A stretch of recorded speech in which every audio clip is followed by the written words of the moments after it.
It all started 3 months after their wedding. Anna and David had been madly in love when they got married. Everything felt like a dream. Sweet texts, surprise dinners, long cuddles after work. But that shiny, dreamy world began to crack slowly, like a small spiderweb on a windshield that just wouldn't stop spreading. The first fight wasn't even about anything big. David forgot to take out the trash again.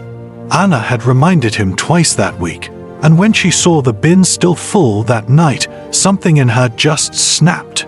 But instead of saying anything, she just gave him a tight smile and went to bed without a word. David noticed something was off. He asked, "Are you okay?" No response. She turned her back and scrolled on her phone. That was the beginning of the silent treatment. The next morning, David tried to be playful, even made coffee for her, but she sipped it without even looking at him. Her silence was louder than a scream. It had weight. It said, "You failed me." David didn't know what to do with that kind of quiet, so he started getting angry too. The following week, a new fight started, about a missed call. But this time, David didn't hold back. He shouted, loud. Words came out like bullets. "I can't read your mind, Anna. You just shut down. What do you want me to do?" Anna shouted back too. "You never listen. You always make me feel small. I have to yell just to be heard." And that's how it went. Days of silence, broken by bursts of yelling. The pattern repeated like a broken record. They were stuck in a loop. When two people who love each other fall into this kind of cycle, it's heartbreaking. Not because one is right and the other is wrong, but because love turns into hurt, slowly and quietly. Silent treatment and shouting might seem like opposites, but both create emotional distance. One builds a wall, the other creates a storm. In the first year or two of marriage, when couples are still learning how to live together, these two responses can do serious damage. It's easy to think the yelling is worse. It's loud, it's messy, it hurts. But silence is invisible. It's like standing in a cold room calling out and hearing nothing but your own echo. No fight, no apology, just a growing gap.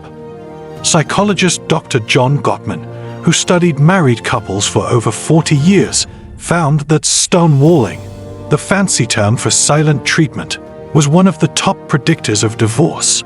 When one partner shuts down emotionally, it makes the other feel rejected, abandoned, and angry. Gottman called this one of the 4 horsemen of marital breakdown.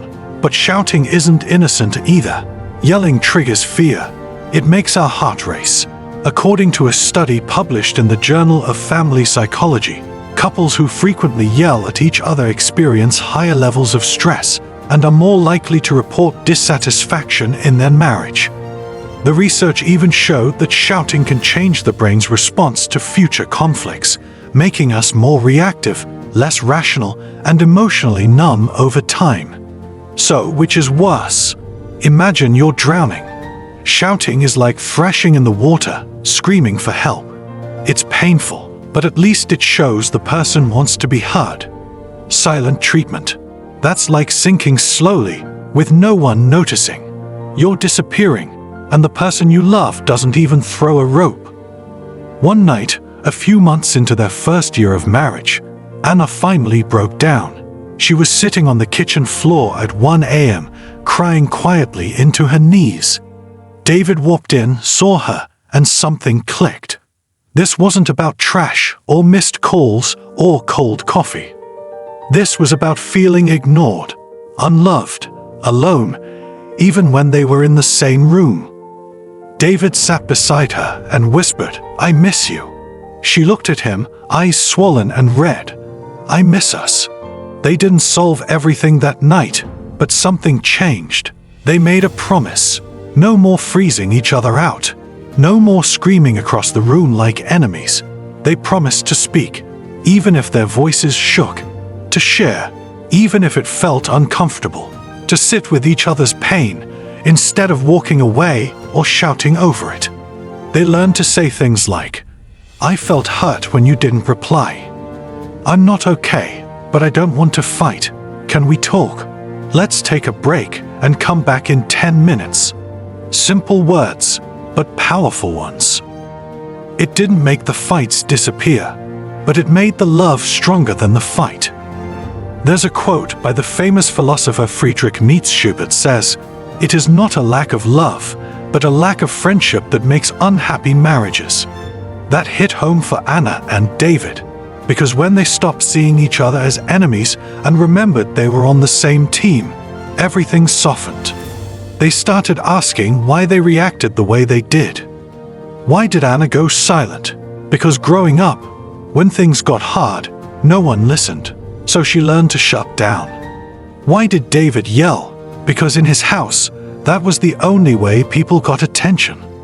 Understanding each other's pain didn't excuse the behavior, but it explained it, and from understanding came change. Another research study from the University of Michigan followed 373 married couples for 16 years and found that couples who both avoided conflict had the highest risk of early death. That's right, not fighting at all or silently swallowing pain was worse for health than arguing. So, in a strange way, fighting isn't the enemy. The real enemy is fighting unfairly. Yelling and going silent are just two ways people protect themselves. But marriage isn't a battlefield, it's a partnership. And you can't build a partnership on fear or silence. The key is not fighting. The key is learning how to fight with love. Speak when you're upset, but speak softly. Listen when your partner speaks, not just with your ears, but with your heart. And never, ever use silence or volume as weapons. Marriage fights will happen, but let them be about growth, not destruction. Let them be about understanding, not punishment. Let them be the kind that brings you closer, not the kind that leaves one of you sleeping on the couch or crying on the kitchen floor. You deserve a marriage where both of you feel safe to speak, where you can disagree without fear, where love stays louder than any argument. Remember, the strongest couples are not the ones who never fight. They're the ones who know how to come back together after the storm. So if you're in that first year of marriage, figuring out the dishes, the bills, the quiet moments that turn into cold wars, know this: you're not alone. You're still learning each other. And you have time to rewrite the story. Let your fights teach you. Let your love heal you. And above all, keep choosing each other. Even when it's hard, you are stronger than the silence. You are gentler than the shouting. You are capable of building a marriage where both voices matter and both hearts are heard. Don't give up. Don't walk away. Talk. Listen. Forgive. Because love isn't always easy, but it's always worth it.